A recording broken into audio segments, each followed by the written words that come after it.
Welcome to our house, the House of Fi. At the House of Fi, we are all about achieving financial independence for families. Wherever you are in your financial independence journey, we want our house to be a place where you can learn and get inspired. If you are a parent on the journey to Fi, then come on in. We're glad that you're here. Here are your hosts, Wendy and Tamika.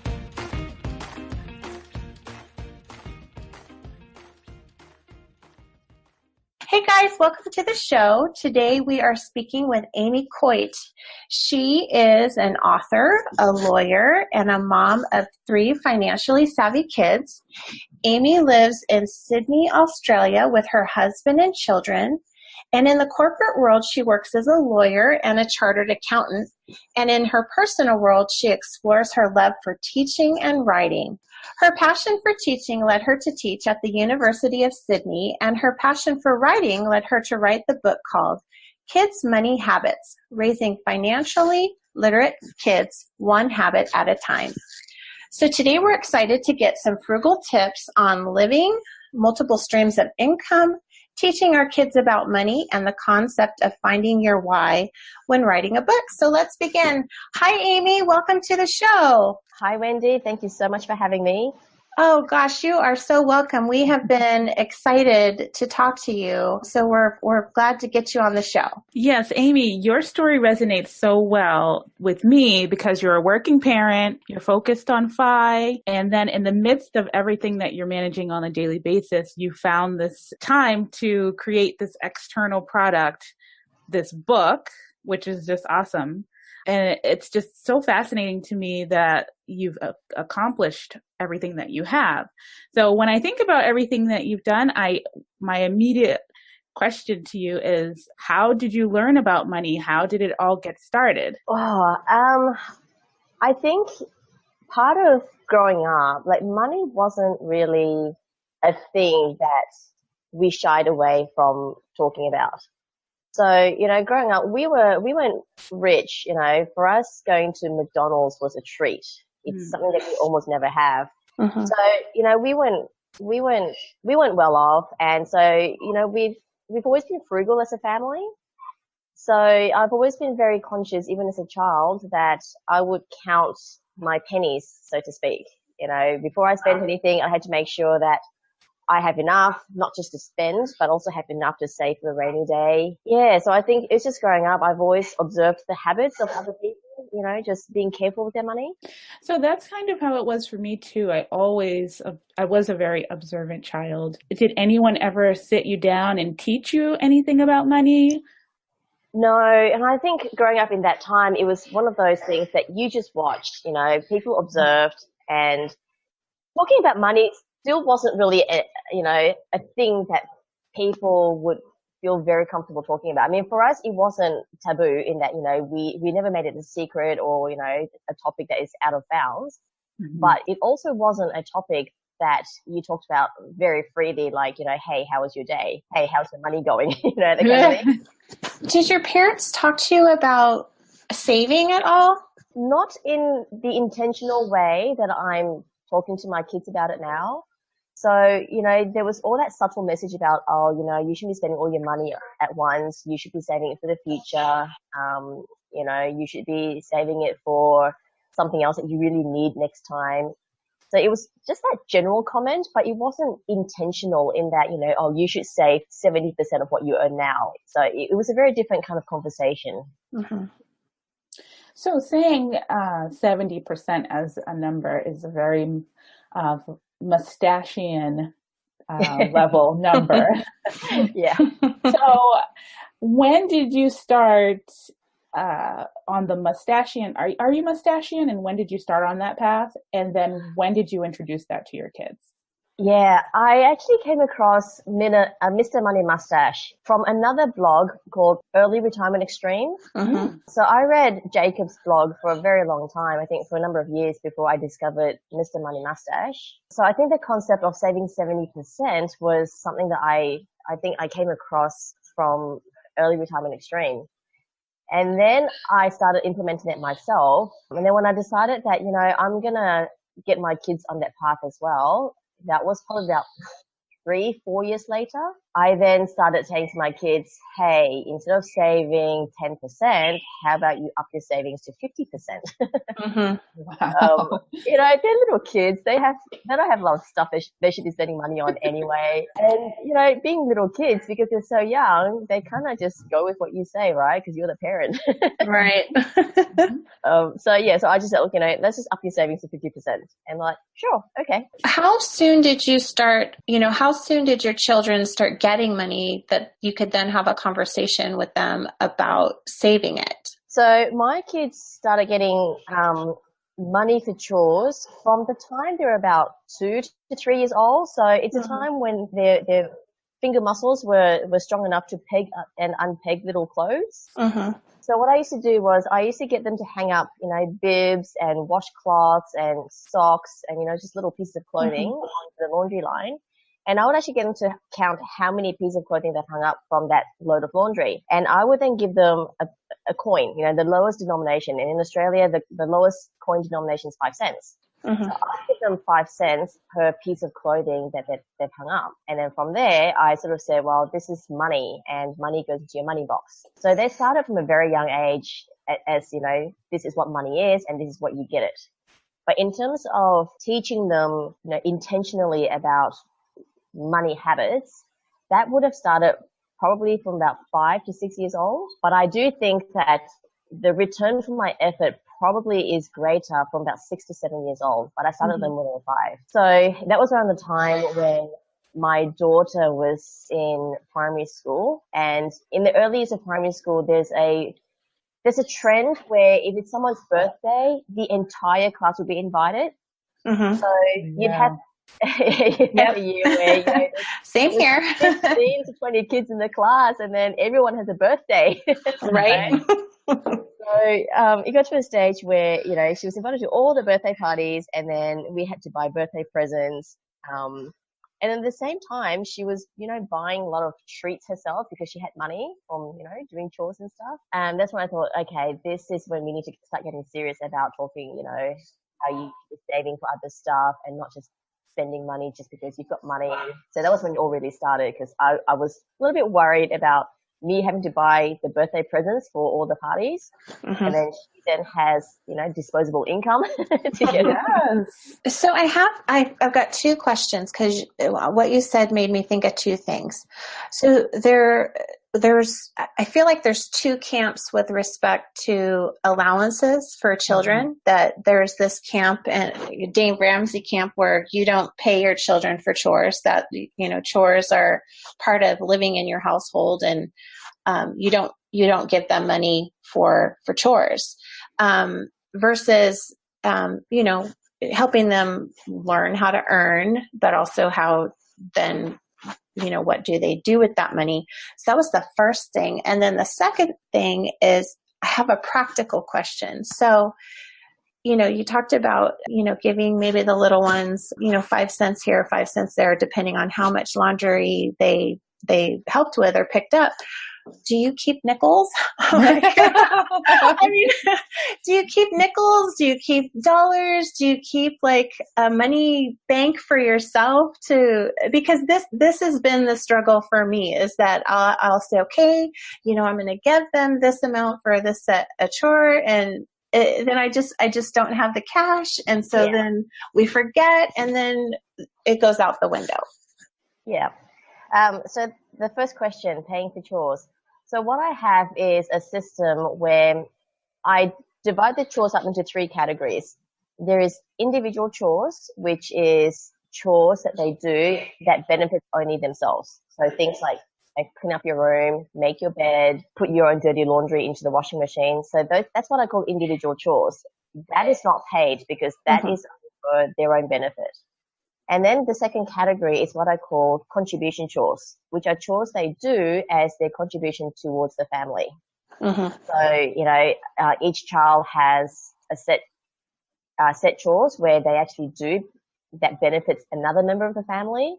So as an example, my eldest is tasked with wiping down the table after every meal. And then one of my boys is tasked with washing out the lunch boxes, and the little one is tasked with watering the plants, looking after the pet. So those are not paid either because they're contributions to the family. Then there's a third category called paid chores, which I suppose can also be contribution chores, but these are paid chores where if they do it, they get paid. So these are things like, vacuuming the room, vacuuming the house, or wiping down the windows, or wiping down the shelves. So depending on which category the chores fall into, some of them are paid, some of them are not paid. The way I do paid chores also is that I want them to start learning from a very young age that if you want to earn money, it comes with effort. You don't just sit there and money just falls on your lap. That doesn't happen. It doesn't happen to me. It's not going to happen to them either. Oh, man. And it does mean then that I can also then start teaching them the concept of, okay, well, you want this Lego set. This is how much it costs. Now, how many chores do you have to do, and how long is it going to take you to do those chores in order to afford that Lego set? Do you still really want it? So that kind of concept, I think, can be taught at a very young age as well. And that's the concept that I think we also apply as adults, right? Because when we think about, a really nice jacket that we really like, we sort of think, oh, okay, how many hours do I have to work to actually get that jacket? Actually, you know what? I don't really want it anymore. Yeah. So the reason I paid my kids chores is just to teach them a lot more adult skills, I suppose, about earning money. Right. Well, it's interesting that you say that, because in your book, you talked about the credit society that we have now, where you used to have to save and then spend, and now we spend and we repay. And the thing about setting a target of, okay, the Lego set's $20 or $30, how many chores you have to get through, is it automatically puts a timeline. They have to spend some time to get to that $20, and it puts time in between the want and the purchase. Some delayed gratification. Yes, absolutely. What have you found is the best age to start to combat that concept of, it seems like you started to teach about the delayed gratification pretty early. Now, my son is 3. Is that an age where he can learn some of this, or should I wait till that 5 or 6 or 7? I think this is a concept that can be taught as early as you want. But in terms of the greatest return for your effort, I would say, I would wait in terms of the money sense until they're about 6 or 7. Having said that though, the concept of delayed gratification isn't necessarily about money. So at a very young age, we teach our kids to wait your turn in line, right? Wait for your turn on the swings. Wait for your turn to speak. So waiting your turn is that delayed gratification. It's the skill that they've already cultivated to wait, to delay what they want to do. So if you think about it as a concept of just teaching them to wait for things, well, that can start from as early as you want. But in terms of delaying purchasing things, again, you can start as early as you want, but from my own experience, they really get it from about 6 to 7 years old. I actually didn't answer your second question before, which is, do I keep a jar of, coins and nickels, stuff like that? I do. Oh, okay. You do? Okay. I do. Because when the kids are young, you kind of have to pay them on the spot if you want them to learn the lesson. If you say, oh, you know what, I don't have it right now, let me just get it for you later. But later sort of pass. And so when you give the money later, they don't really link it to, oh, I got paid because I did that work. So for young children, I think it almost has to happen instantaneously. Once you've done it, you pay them. So I did keep a box of, coins. Well, I mean, that's a great tip. It really is, because, that takes effort as a parent to go and to do. So, it's a good thing to have on hand, but you got to go and do it. That's right. And, you have to do it only once, because you've got so-called banking day, maybe once a week or once a month, where they return all their coins back to you and you exchange it for notes, and then you take them to the bank to put the notes into the bank. So it's not as though you have to keep going to the bank to exchange coins, because your banking day, they will give you back all your coins to start again. Right. Notes. Yeah. I like it. The Mays household is going to attempt to implement this. Yay! So, Amy, what motivated you to write your book? So there were 2 main reasons why I wrote the book, and then a third one came along after the partway through writing. So the first one was because I've always wanted to be published, whether it's vanity publishing or whatever. I've always wanted to have a book in my name, and the traditional publishing path was a bit too difficult. So I thought, I'll just do it myself. Mm-hmm. The second and probably more important one is I wanted to leave a legacy for my kids. So I wanted to write something like, some people make photo albums for their kids, but I wanted to leave something that I was really passionate about. So for me, it was writing about what I do to teach my kids about good money habits. So it may be my book, but it's their stories in that book. And I wanted them to have this book, when they become parents, if they become parents, as a record of their life and their childhood at this point in time on this topic. So that was probably the driver for me to continue writing this book when there were times when I thought, this is too hard or it's taking too long. But knowing that I'm going to leave them something as a legacy, that was probably the thing that drove me to finish it. And then the third reason came along was I was telling this story to a friend of mine, and my friend says, you know what, this book might actually be very useful for other parents out there. So, don't just limit yourself to only giving this book to your kids. Perhaps you should make it more widely available. And that's when I thought, you know what, that could be true. So, there are so many resources for teaching older children, teenagers and young adults, but there's almost nothing for young children. So then I thought as a third reason that this is something that I would like my friends to have, especially those who sort of didn't really grow up in a household where money was a free topic to talk about. So yeah, so 3 reasons. Another point that I saw in your book was about the marketing and advertising to children and parents. And I specifically have an issue with spending on children activities, especially related to STEM. Yeah.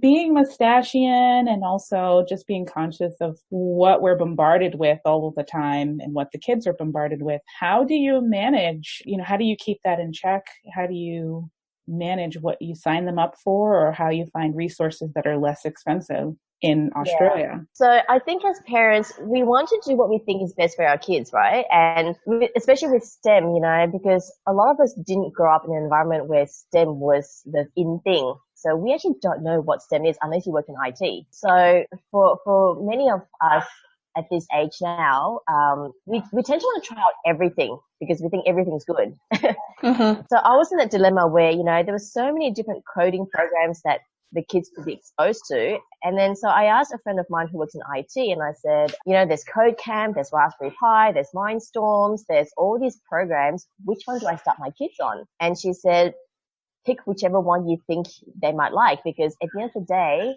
STEM is just a way of thinking. And these different programs, it's really just teaching the kids how computers talk to each other, like computer language. And once you understand one, it's very easy to pick up another one when they're interested in. So from there, I sort of thought, okay, well, which one have I heard of the most? And at that time, the program was Scratch. And Scratch, there's a free online version. So that's where I started my kids. So I just went online and just did, free Scratch program, found it, and then just got my kids to get started with it themselves. The funny thing you should mention about STEM, because we just had a conversation this morning because our school holiday is coming up, and there was this code camp that's on during the school holidays, and my kids were really thinking of doing it because they thought it was coding camp, code camp. But a friend of mine actually have worked there, and she said it's probably not what you're expecting.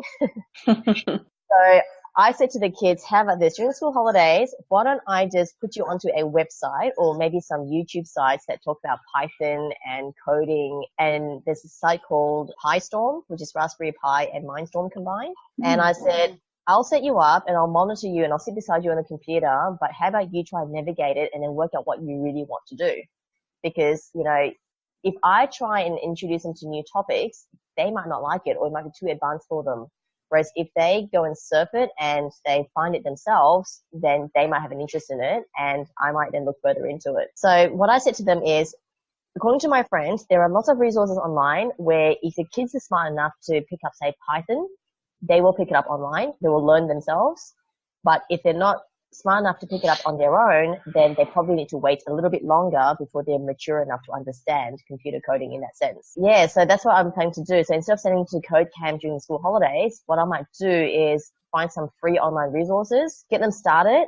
If they can work it out themselves, then that's when I'll take it further to give them, lessons and classes. But if they can't work it out themselves, then perhaps they need to wait a little bit longer. I have actually looked into freecodecamp.org, which is the program that I think I'm going to start my daughter with this summer, and do the same thing.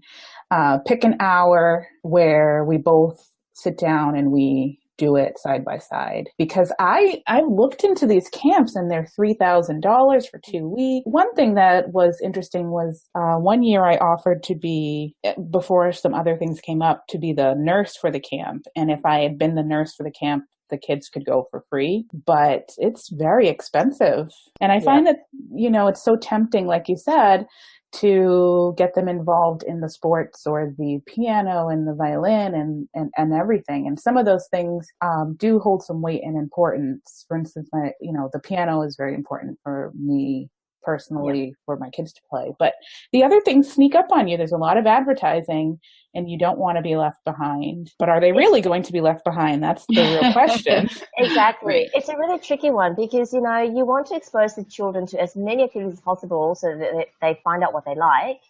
But on the other hand, these things are very costly. So I did a talk recently at a local library, and this very question came up. And I said, well, one solution might be, you might then decide, okay, for the next 6 months, I am willing to set aside a budget for these activities. And then we will review in 6 months' time. And if the kids don't show any interest or any potential in what they want to do, then everything's off the table again.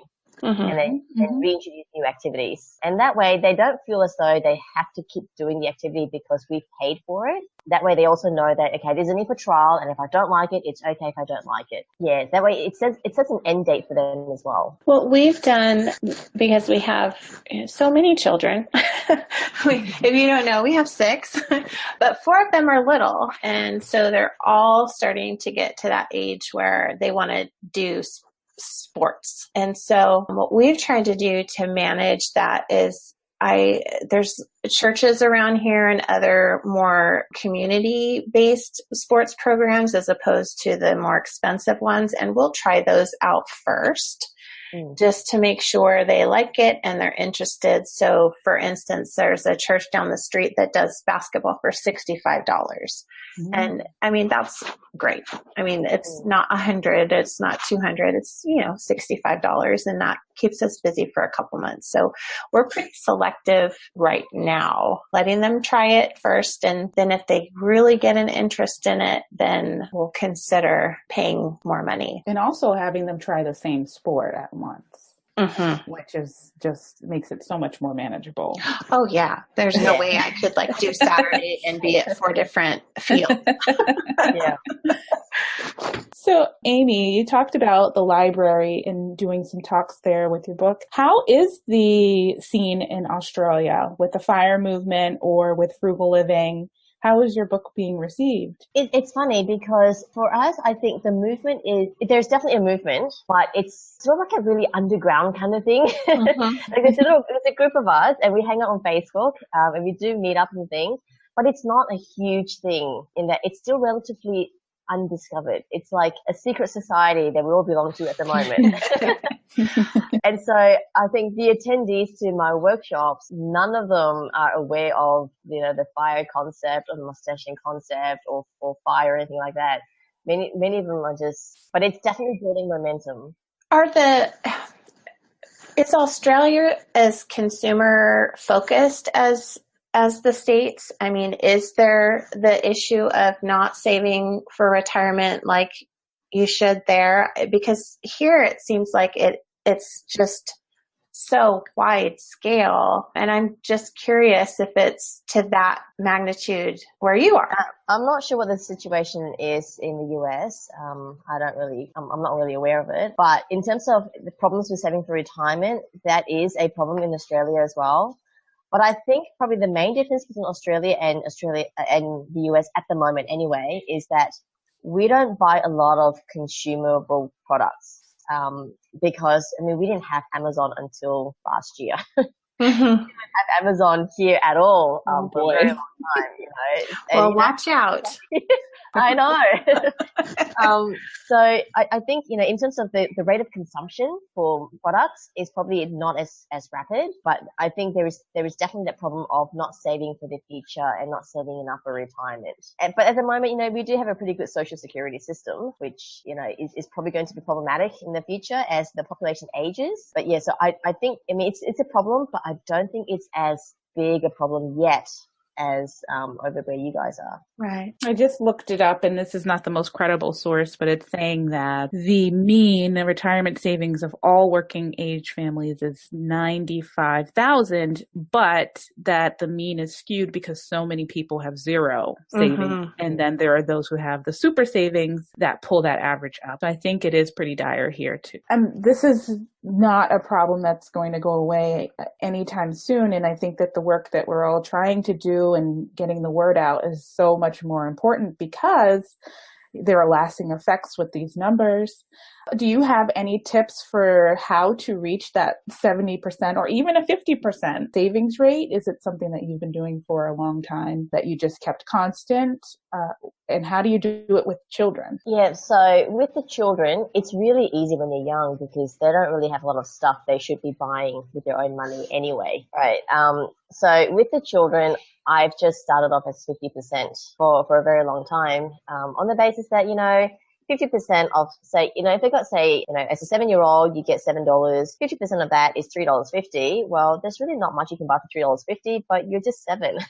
You shouldn't be buying anything anyway. So $3.50 is still a lot of money for you to spend. So I think because my target audience is young children, that's quite easy. If they haven't been brought up with the, do you want an ice cream after school every day? That's quite easy to implement, to say, let's just say 50%. They're quite receptive to that. As they grow older, it becomes more difficult because their needs change and they probably need more spending money. But because my eldest is turning 13 soon, and so far she's still pretty good. She's still maintaining a 50% saving rate. And the way I sort of tell her is that your expenditure might increase, but so is your earning capacity.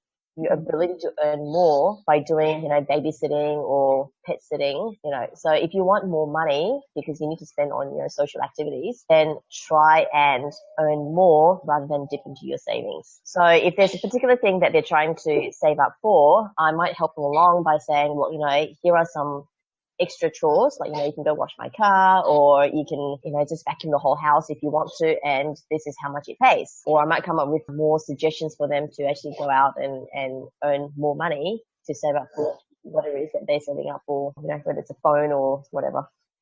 I loved an example that you provided in your book about maximizing how much you earn while utilizing the same effort. So I think the scenario that you gave was, let's say your child hands out flyers for you. Maybe then having them pick up like a second client in the same area to pass out flyers for.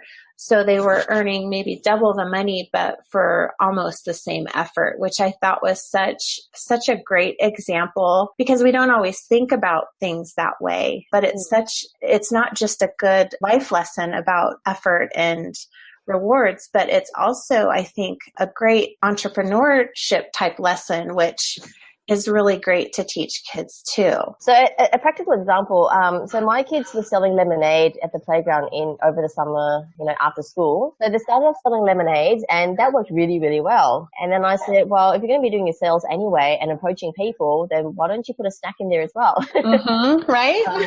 And they said, oh yeah, popcorn's salty. And when people eat popcorn, they'll buy more lemonade. Right. So very often they sort of make, okay, so it's $1 for a cup of lemonade, but if you buy a popcorn as well, then it's $1.50. I absolutely love that. I just love it. You're raising little entrepreneurs. So, all these kids in lemonade stands, you only see lemonade. I think all those kids should probably add like a salty food somewhere, like popcorn. Right. Oh, that's great. I still want to know a little bit more about, so it says here you teach, you lead the workshops, you're a lawyer, and then a chartered accountant, and you have the book. And I haven't been able to reach that high savings rate, and I still would like to learn more about. How do you reach such a high savings rate? For myself or for the kids? Yeah, no, for yourself. For myself. Okay. It took a long time to get there. So I would say the first thing I did was track my spending. And when I tracked my spending, I was more mindful of where I was actually spending my money. That was one purpose. Another purpose of tracking spending is you can actually then look back in the last few months what you bought and decide, was it actually necessary? So from there, I figured out that there were a lot of things that I was buying that was more convenience type things, and I could really just either do without or I could just make it at home. So, for example, for groceries, I found that I was buying a lot of little tubs of yogurt for the children's lunch boxes. So when I figured that out, I thought, well, why don't I just make my own yogurt? Oh, wow. And I did. So I started eliminating one item off the grocery list as and when I can. So my goal was so I'm very goal orientated. So my goal was to eliminate one item permanently per week. So, the low hanging fruits were things like, making your own yogurt. If you're a baker, making your own bread, baking, your own muffins instead of buying it from the shops. How did the rest of the family respond to that? Well, because I started when the children were so young, they were okay with it because they had no choice in what goes in their lunchbox. If it's not there, like, if those little packets of chips not there, then they can't really ask for it. It's just, it's just not there. So, as a compromise, if they didn't get little packets of chips, I would actually give them popcorn. But instead of buying bags of popcorn, I'd actually buy bags of corn kernels and then pop them myself because the bags of corn kernels were cheaper. So that was one way of sort of reducing the spending. Another way was I then looked at the things that I had to have, my coffee. I had to have a coffee every day. But then I tend to think, well, how many do I really need? Well, I really only need one because the others are just really optional. And even with the things that we use, like, the laundry liquid, a lot of the times the manufacturers tell you to use one cap full in your washing machine. I started questioning all of that. I'm like, well, what would happen if I used half? Well, nothing. So I became a lot more mindful in everything that I was using. And then I questioned, well, do I really need to use that much? Because if I can reduce the amount I use by half, then I've essentially extended the life of this product double. So by reducing my spending in that way, I was then able to then put that money into the saving side. And I did that with virtually everything. My stuff, the kids' stuff, household stuff. It took a long time. It took a few years to actually get it down to that bit, but it was very liberating. And as a result, I think I became more mindful in everything that I did. Did you start at a certain percentage? Were you at 30%, 50%, and then work your way up to the 70%? And is your husband on board? So in terms of how did I start out with just saving whatever I don't spend. There was no percentage. It was more of, okay, here's my pay. All right. At the end of it, this is how much I've got left. This is what I'll save. So there was no percentage at all. But after a few years of reading Early Retirement Extreme and then Mr. Money Mustache, all of that, I decided, I need to be a bit more purposeful because I can't just say, oh, I'll save whatever's left over work. Is my husband on board with that? I sort of do my own thing. And he just watches and right? But if he doesn't, it's one of those things where I don't really push it. I encourage it. But it's one of those that I think he needs to come on board and be on board on his own terms rather than because I want him to do it. So true. Yeah. So where would you say that you are in your FI journey? It's really hard to say because we think we've reached FI, but then because we haven't been in FI ever, you're really scared to say, oh, I think I'm in FI because what if you get it wrong, right? Right. So I think I am very close to FI, but I love working. I can't see myself ever not working because then I'll get bored. Right. And I think this has to change in my own mindset.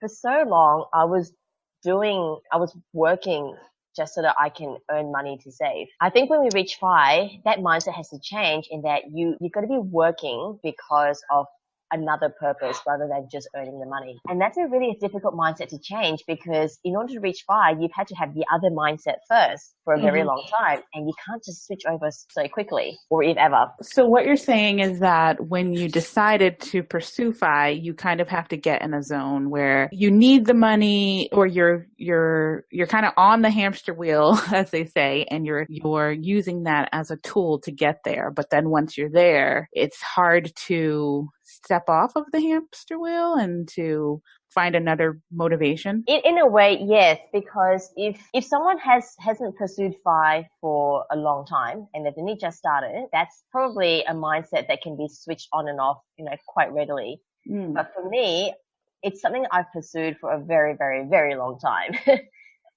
It's almost, ever since I was a kid, whenever I started earning money, that was, FI wasn't a concept then, but that was sort of always in the back of my mind. Like the reason I'd be taking this job is because I wanted to save more. And the reason I want to save more is because I wanted a more secure future. So that was a mindset I've had for a while. And for me to now say, I've reached FI and I don't need to work for money anymore, so I can just step off.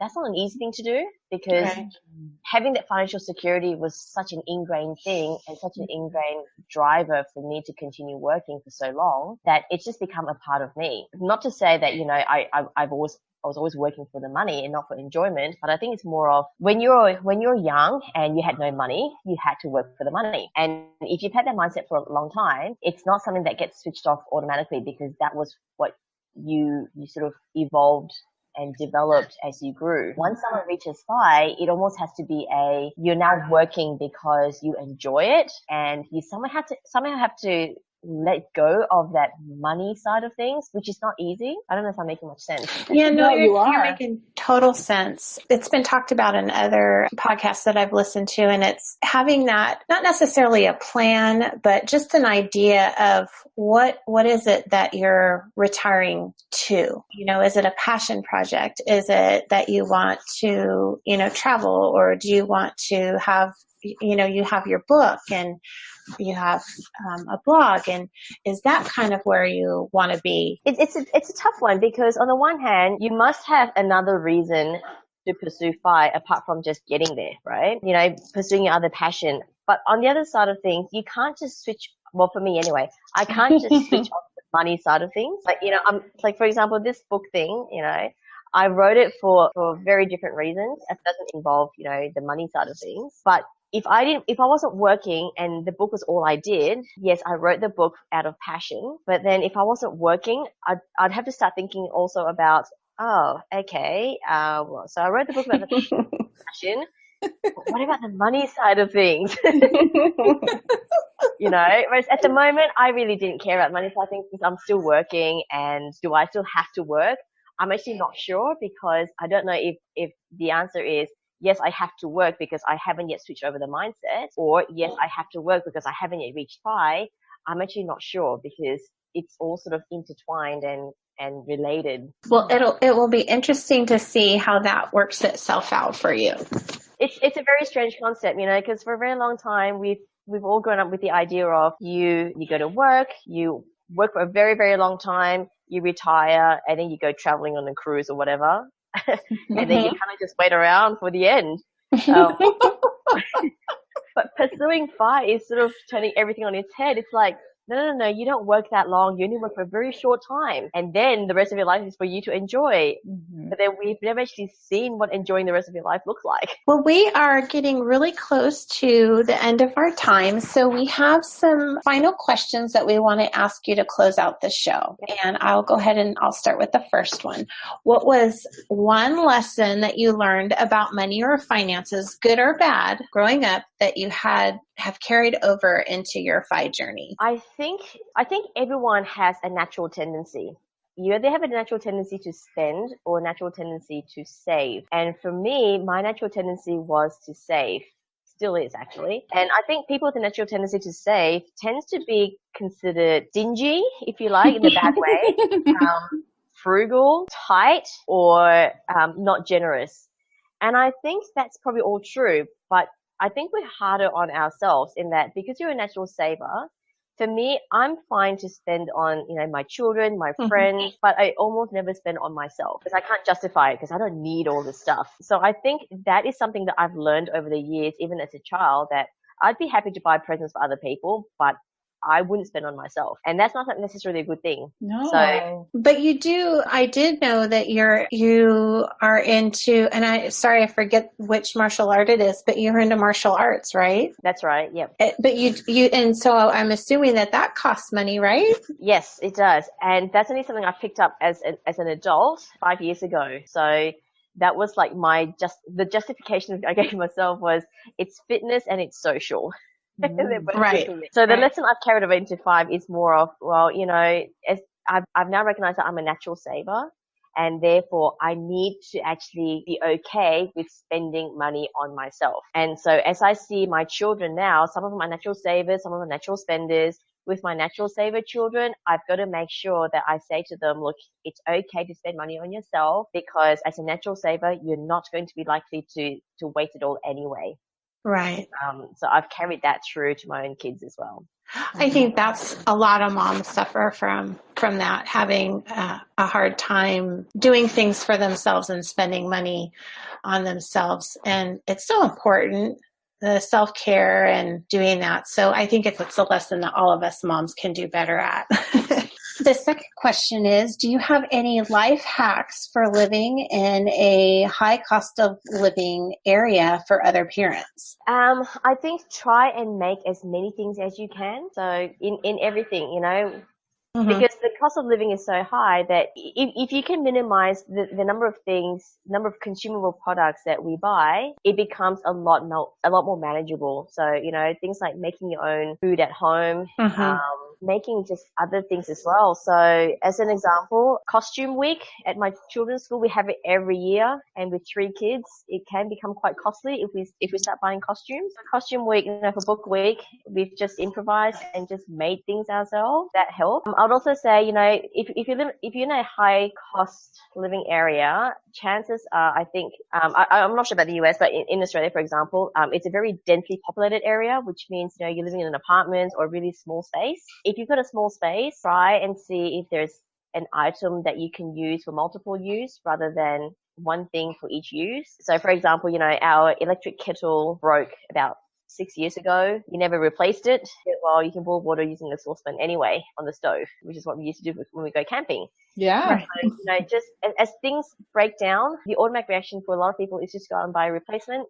But before we do that, just have to think, do you really need a replacement, or have you already got something that you can already use as a replacement? But the biggest one would have to be just make as many things as you can. The final question is, what is the best way for people to find you? So I've got a website, kidsmoneyhabits.com. That's probably the best way to follow my journey with my children. I've got a Facebook page as well that I post up things that I find interesting that might be helpful for parents. Again, that's a Kids Money Habits Facebook page. Yeah, but the best way to find me would be through the website. It's got all my Twitter, Facebook handles there. Wonderful. And we'll link that for our audience as well in the show notes. Well, Amy, thank you so much for coming on the show. Just so much good stuff here. No, thank you so much for having me. I had a lot of fun talking to you girls about this. There was one question that we didn't ask, and that's when are you coming to visit? When I can put up with a really long flight. Well, maybe we can come visit you, because absolutely. Australia has always been on my list. I had before the internet and before Facebook and before all that, we had pen pals. Did you guys have pen pals? Yes. I have my pen pal was from Australia, so my whole life, I've wanted to come. So absolutely, let me know when you're here, and we'll catch up. That would be wonderful. All right, well, thank you so much again, Amy. It's been a pleasure. Thanks for having me. Bye-bye. Well, House of Five family, that brings this episode to a close. We appreciate you listening. And if you've enjoyed the show, please leave us a review on iTunes. To show our appreciation for every 5 reviews we receive, we will reward that listener with one of our favorite reads. And you can find out what that is in our show notes. Don't forget to also send us an email with your review screen name so that we can track who has left a review. Our hope for this show is that we have both inspired you and provided you with practical tools to aid you in your journey to financial independence. We welcome your feedback, and you can do that in one of 3 ways. You can message us on our website, houseoffy.com, through the contact page. You can also leave a voice message there. The final way is that you can send us an email at info@houseoffi.com. We read every message. Once again, thank you for listening, and we'll see you back here next week.